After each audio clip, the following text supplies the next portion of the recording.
Don't bring that into my video. No, but wanting to play against Argentina is asking too much. But the world could stop if Brazil does. Rafinha, stop, you see?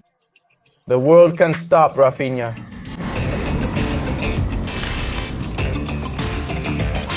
Hey family, how are you? Welcome to another pack. That wonderful segment that brings us closer to you. You can send your questions here in the comments and we'll answer them in the next video. It separates continents, but it creates intrigue, but it brings us closer to you. Perfect. Right? Conflict between countries. Yes. That's what Paulo said. What's the question? No, hold on. You have to do the intro. You have to do the intro. You're going to lose. Do the intro. He's really professional today, but it was just a test. You passed. I passed. We have our wonderful guests here who are already here for the 4th time. Today we recorded 4 videos. I read a comment that said, Batista doesn't take a shower. What is that? Come on, man. Who are you confusing me with? I don't know. I didn't like that. We're here with our Italian guest. For those of you who don't speak Mamma Minha, we're here with our Italian friend. I forgot. I remembered the name. Look. Marcos. Good. Marcos. Mauro. That's it. Mauro son. And we also have here Katsushka, who's our Russian guest. He still speaks incorrectly to this day. My name, but that's okay. We're good. Yeah. Mauro. No, if each person were a number, it would be easier, right? I would like that. That's it. It already happened in History, and it wasn't sad for a lot of people. Hold on, wait a second. Here are your questions. Leave a like and subscribe to the channel. First question from Fernanda from Minas Gerais. Which was the first World Cup that made you fall in love with soccer? That's going to give away everyone's age. I think mine was 98. 98? Wow, you're getting old, man. I'm 39 already. Were you born in like 50? Wow. Only 39. You don't look 39, thank you. And you're beautiful too, man. No, really. No kidding. Thank you. But I remember 98 very well because of Ronaldo's seizure. So you saw 2 World Cups. No, I saw Brazil win twice. Yeah. In 94, I was really young, but I remember we won. And 2002 was the World Cup that I got into soccer, you know? I had a better understanding then, and I enjoyed the title as an adult. Well, an adult, like a teenager, but understanding soccer. And you, Mauro? Wow, unfortunately it was 94. I think you guys are going to like it, right? Baggio's kick. But it was 94, and then the second one was 2006 when Italy was still playing. So Italy won the championship, right? Yeah, once. Do you feel sad and honestly upset to see Italy being disrespected like this? Yeah, I do feel sad because whether you like it or not, watching games brings people together. It creates a lot. It's cool. A lot of good things. In Italy, it's more of a European custom for people to gather in squares than it is here. So it gets crazy, wild. There are people who get really hyped. It's more intense there than it is here, man. It's more than... More than here? Man, when Italy won the World Cup, yeah, over there they cut cars. They cut the roof off cars a lot. Wow, dude. People everywhere. In a car. That's illegal, yeah. So that's what I wanted to know. Is it real? Do Europeans usually win something and then destroy the city? Yeah. Yeah, seriously, it's true. Good question. Wow. Those guys wreck everything, man. The Eiffel Tower nearly collapsed, dude. Yeah. Yeah. How did PSG end up destroying everything in France now? They always do that, always. That's how it is. They're thugs too, right? No. They're not thugs. No, the thugs. It's just that there are a lot of them in France. Lots of thugs, but not many city centers. I get it. Then the thugs went downtown? No, it's a lot of troublemakers. It's the thugs, man. And nobody's going to smash cars and destroy shop windows with a clear head. No. I'm a PSG fan. I don't start chaos, but if someone is already breaking things, I give a small kick to join in. Because you're what we call a semi-delinquent. Perfect. You slip into delinquency. I see myself exactly in that position. Well, you're in that delinquent world. Exactly. Exactly. Unemployment puts me there? Mauro said something that caught my attention. Do you think they cheer much more there than here? I think so. Is it like that there too, man? Do they also have this separation of fans? Like Corinthians fans couldn't go to Palmeiras Stadium. That's a thing. I want to tell you something. Inter and Milan have good fans. Lazio and Roma are worse than Palmeiras and Corinthians. It's worse, man. You can't go with a Lazio shirt into a Roma crowd. From Roma. You can't go there. It's worse than Corinthians and São Paulo, for sure. But when there's police... Something political. It's very political because Lazio's fan base is far right in Italy. But above all, it's that Roma gives itself, or the Roma team gives itself to Lazio from time to time. So it's put up for dispute. It's given against, put up for dispute. There's a rivalry, especially since politics always makes things worse, right? But here, the rivalry isn't about politics. No, but that's why I think it's more serious over there. Yeah, it's not really like that here. There's no connection. During the Corinthians' democracy, Corinthians was closely tied to the left, especially with Socrates. But after that, no team took a stand. Also, I think they lose out because there are fans on both sides, so the team doesn't gain much by taking a position. And what about you folks? Which World Cup made you fall in love with soccer? The one in '98 for sure. I was 8 years old. In France? In France? There you are. The World Cup was in France and France won. So France had no titles, correct? Yeah, France had no titles. This was their first World Cup win. Yeah, I think so. It was the first title. I believe that was Zidane's first ever header goal. The second one was different, sorry. The second one was with the same team. The third one was different. Yeah, that's true, Zidane scored 2 headers in that game. That's true. Zidane hit an Italian guy. right? He headbutted Materazzi. But I remember it was something incredible for us. Damn, the World Cup final. Something France had never reached before, so it was really exciting. That's when I started to like playing soccer too. I bought goalkeeper gloves and I used to play with my brother. And was Zidane really like a god in France or not? No, he wasn't, but he became one. After the World Cup. So, Paulo? In 2026. Dude, it makes sense, dude. Did you start enjoying it? Do you watch games? No. So you didn't enjoy any of them? I did, man. He was really happy, Japan. Lucky guy, right? Super happy. I watched that one, you know? That game. No, Monday, right? Yeah. Was it Monday? Monday. It was Monday. Japan. So, about Japan, because I put it up there, today it's going to be 2-1. That's why I was like, man, I said 2-1. We have to be 2-1. Otherwise, it looks like I was actually hoping to keep. getting it right, you know? Yeah, more than full. Yeah, that's it. So I watched it. But if not, You don't follow any at all, right? you know, obviously, what did I know about soccer? Neymar, Cristiano Ronaldo, Messi, and that's it. That's it. That's it. And about teams, clubs, Champions League, you've never heard of it? I've never heard of it. No, he doesn't understand much. Damn. And you, Katia, do you have Katushka? There's a cup that started at the end. Everything was in TDH, huh?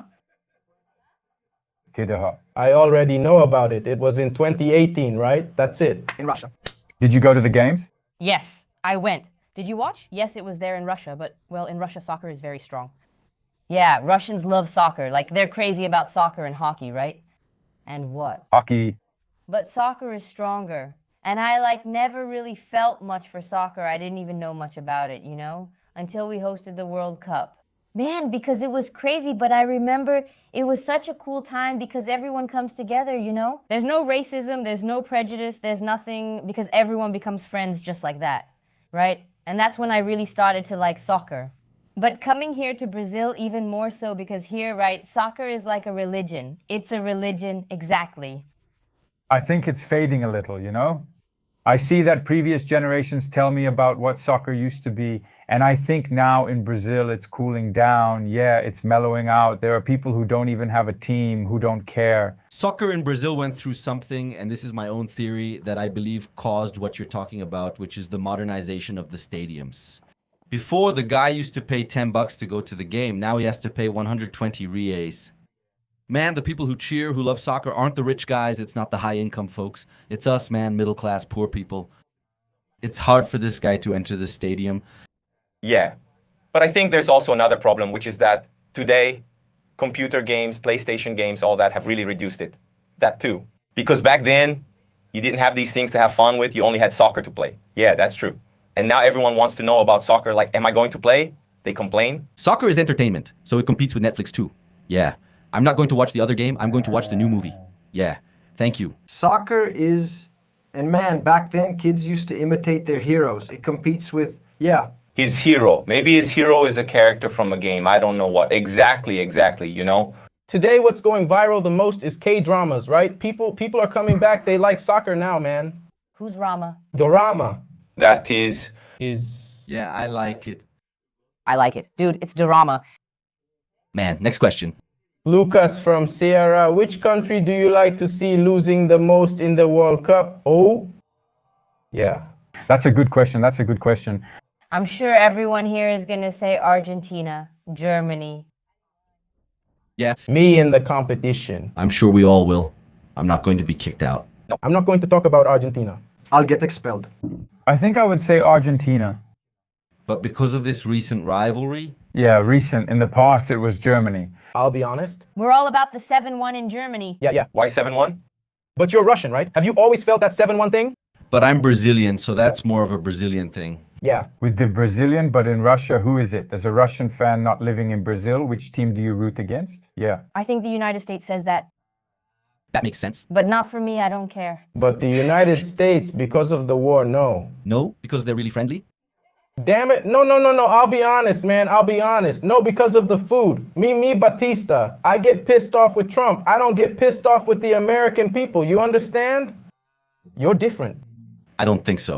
I think they're all jerks anyway. They're assholes. That's just how it is. Correct? Is there a major World Cup rival of Angola you hope to see lose today? An African team? For us, it's the opposite. They want it's worse than the African team. I think the only African country that got a lot of hate was South Africa in this World Cup because they were expelling immigrants from their country. Most African countries disliked seeing South Africa in the World Cup but support any other African nation. Morocco? Yeah, I'm rooting for the continent. Yeah, it's the continent. There's no rivalry like that. And you, Mauro? Man, there's Germany. We've already talked about it, but I think it's France, unfortunately. Yeah. You even stood up, daughter of a... No. I can imagine. France is basically everyone's rival in Europe, right? Spaniards would probably say the same. No. Italy. The Englishman is probably going to do it, probably yes. The first is Germany. It seems Italian. Yes, but then comes France. Is Germany the first one? Sabe perché Italia sempre ganhava como Alemanha. Em cada Copa do Mundo, a Alemanha sempre encontrava a Itália, saía. Na história foi sempre assim. Sempre. Até que ele disse, vai, com o Brasil ganharam bem, mas não encontraram a Itália. The truth is that for Brazil, it's definitely Argentina, right? Yeah, so there's not much to say, you know. Because it's Germany, I'm not sure if it's the U. Why did you have what? My God. Spit it out. It's Maracanazo. But Brazil, they have the will. What I think is that Brazilians, correct me if I'm wrong, but I think we want to face Germany again in the World Cup. Yeah, that's a feeling of revenge. Revenge. We don't want someone else to face them, no. We want to smash them ourselves.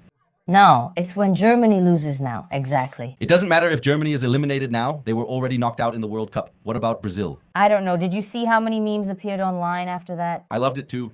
I think Argentina being eliminated is an even bigger celebration in Brazil. No, but now we can't be out before the semifinals. I want Brazil versus Argentina in the semifinals. Argentina? What do you mean Brazil and Argentina? No. No. Why do you? Bring up France and Argentina? It's Brazil, man. Because they don't. Are in Germany with France and Argentina? I don't know what. They're not in the same bracket. No. They don't make it. They don't make it to the final together. No, but wanting to face Argentina is just asking for trouble. But the world stops if Brazil plays Argentina. Argentina can't stop. Rafinha stopped too. Understand? The world stopped Rafinha. What do you mean there's no way? I don't know. I really like soccer and a lot of people give me crap for it, but I know about this stuff, man. You really know your stuff. I know. If there's one thing that really matters in soccer after having a lot of players with big names, it's the physical side, man. And they don't have it. They don't. They get tired. Rafinha left the field exhausted. Man. Who lacks physical strength? The Brazilian player. Criticizing Brazil? No, I wasn't. I thought it was about Argentina. Not now. I'm not speaking badly. Argentina also lacks physical strength. This country that gave you everything. Man, no, I'm not talking bad. What's this? It's just football stats. Yeah, it's like saying Neymar has to play. I never said that. See? Paulo? The country is Japan, right? They must lose. But why? You guys don't even play, man. What? But why Japan? No, I want what he's asking for immediately, from the start. Is that just you or common in China? Or do Asians not root for another Asian nation? No, Asians? Chinese. All the Chinese want Japan to lose. The Chinese hate the Japanese. No, I hate. Like, illegal. Good to know that. It's good to know that. Anyway, Look, I think I'm going to change. I don't think it's the United States, you know? I think it's other countries in Europe because there's a really big conflict between Russians and Polish people, for example. Or between Spain. Yes. Yes. Yeah, I think maybe... all these rivalries you have, because Brazil doesn't really have that deep down. Does it come from war? Does it come from politics? No, because... No, it's because, like, for us, it's like that war, that's not really a war, you know? Yeah, it's a really strong thing. So, the Chinese hate the Japanese. it's rooted in history. It really is. Bad blood. And with France's rivals, is it mainly about football? Do you think so? No, war. It's a mix, actually, right, of everything. It's because a rivalry never starts like, bam, the guy tackled us. And man, This is... Brazil's rivalry with Argentina doesn't come from anything that I know of, at least. no, it must come from somewhere, yes. I have no idea either. I don't know either. There just wasn't much war, if I'm not mistaken. I think that leave in the comments where the Brazil-Argentina rivalry came from. You just need to hate someone. Usually it's the one closest to you. Perfect. Yeah. What I hate about Argentina is that in our case, for example, I'm from Florianopolis, which is a coastal city in the south of Brazil, and there are a lot of Argentinians there. And the guys, man, Florianopolis? yeah, they'd leave a mess around the city, and then the guys hate Argentina there because of that. But that's not what led to the football rivalry. No, but it has to be Maradona and Pelé, right? There was a lot of that too. There was a lot of that. But doesn't Uruguay play well? Uruguay had its day. That's over. Good. Team. Good team. Yeah. Beatriz from Paraná. Oh, she sent... Which player from your country is considered a legend, but few people in Brazil know about? Few people know. Man, seriously. That's good, huh, man? Who is the best player from your country, but few people in your country know about? There's a French player who's considered a legend of unfulfilled promise, but who could have become Messi, and that's Ben Arfa. Yeah. Well, I've heard of him, man. I think he played at Newcastle. Newcastle. Yeah. He's a good player. He's the man. Like our dinner, you know? He would be great. He would be amazing. He is very... But wasn't it his own fault? Did something happen? Yeah, because he didn't really focus on soccer. You know? Party guy. Yeah. Does Italy have someone like that? Yes. It's just that there are a lot of well-known ones here, so I won't say. I think Nesta was famous. Nesta. Nesta was really freaking famous. Nesta played really well. It's one of the most famous cases. It's another Inzaghi, but I think it's a setup. Too much. Didn't you say someone was the future of the national team, but he never played again? Cassano. Antonio Cassano. Cassano is a good name. Cassano. Good. Cassano is a good name. There's an Angolan player. There are all of them. It's just that, no. There was Ari Papel. He was awesome. Ari Papel is awesome. Aqua is awesome. Mantoras, who played for Benfica in Portugal, is also a legend. And they're guys who... But they're very well-known guys in Angola. Yeah, they're really famous. Anyway. They kind of made it in soccer, right? Aqua stopped playing, I think, at 32, right? Because I think he started, I don't know if it's here. What do you guys call that here? In Angola, there's Catano, which is when you're older than your listed age, so you can play as if you were younger. Here it's called Gato, right? It's the guy who registers a year earlier than he should. Aqua supposedly retired very early at 31 or 32. And you can't ask Paulo Chinese no. For Paulo Chinese, it's like this. Here's the thing. In soccer, maybe there isn't, but in basketball, there's a really famous guy. Yeah, Yao Ming, yeah. Yao Ming. Do you know him? He played in the NBA. NBA, he's the tallest guy. He's a really tall guy, right? He was really tall. Very tall, yeah. And when he was young, he was tall and agile, right? Yeah, that's it. Tall and skillful. I think among the Chinese who Played in the NBA, he's a really tall guy, right? All of them, right? No. But he is. You were better taller than No, but he was above average for NBA height. Yeah. Okay? If so, okay, like 240 is one thing. No. not like that. No, not 240. I think like 220, right? 220 around there. One like that. 220, that's really big. He's really big, very big. He could do it like this. Yeah, he didn't need to jump. And the Chinese guys are tiny, man. Tiny what? Look at him. He's so big. Look, no, him. No, they really are tiny. They're tiny. No, but not him. No, but we're talking about height. Exactly. He's taller than me. Raise the stage. But you too, girl. No. Paulo is? Paulo is taller. But you are taller than your compatriots, right? Huh? You are taller than average. No. In China, Paulo is 2 meters tall. Tall. There are Chinese people like that. My nephew, he's 13 years old. He's already 1.80 meters tall. Wow. Oh my gosh. He's 13 years old, and my son, he's 9 years old. He's 1.40 meters tall. So I have no idea if that's tall. That Chinese guy is lying. That's very tall. For a 9-year-old, that's very tall. And in Russia, there are athletes who became famous only there and should be... So they're famous there in Russia, but not outside? Yeah. He never became world famous, but he's very skilled. So I thought it was Arshavin, but for example, Pulo won. No. Arshavin played extensively in the Premier League, so the whole world knew him. It's just that I'm not much of a football expert, so no. It can be any sport. We opened it. Now, there are guys who are the best player. No, not Safanov. Who saved the penalties in the Club World Cup? No. I think the goalkeeper, I think he became known all over the world. Safanov? Yeah. Yeah, because he won the Club World Cup. Right? But instead, I can say that, for example, did you know a fun fact that there are many Brazilians playing on soccer teams in Russia? That's not interesting. No, it's just Brazilians playing on those teams. There are many. Thanks a lot. That course is finished. There's actually a national team starter, Douglas, who plays for Zenit. Over there in Russia. It's not Zenit, okay? No, it's Zenit. Zenit? Uh-huh, I get it now. I learned how to say Zenit. Zenit. No, it's Zenit. Same thing with Mbappe, right? Yeah, Mbappe. Mbappe. Yeah, Mbappe. Oh, You guys, just a minute. How do you say the name of the famous Russian writer who wrote Crime and Punishment? Writer Dostoevsky. Yeah, Dostoevsky. Dostoevsky. Negative. Dostoevsky. And Tolstoy? Tolstoy? Tolstoy. And St. Petersburg, how do you say it? But that's even in translation, right? It's St. Petersburg, damn it. St. Petersburg. How do you say Vladimir Putin? Vladimir Putin. Vladimir Putin. We always place the accent where it shouldn't be. that's it. Vladimir. Mitas. Meet us, Vladimir. All right then, right? Thank you very much, okay? Subscribe to the channel, leave comments, and hashtag Batista, very strong arms. Oh! Shall we say thank you in each of our languages? Let's do it. Let's go. I'll start. Thank you all. Merci. Merci. Merci. Oh, Thank you. Thank you. thank you. Thank you very much. Thanks. Yay!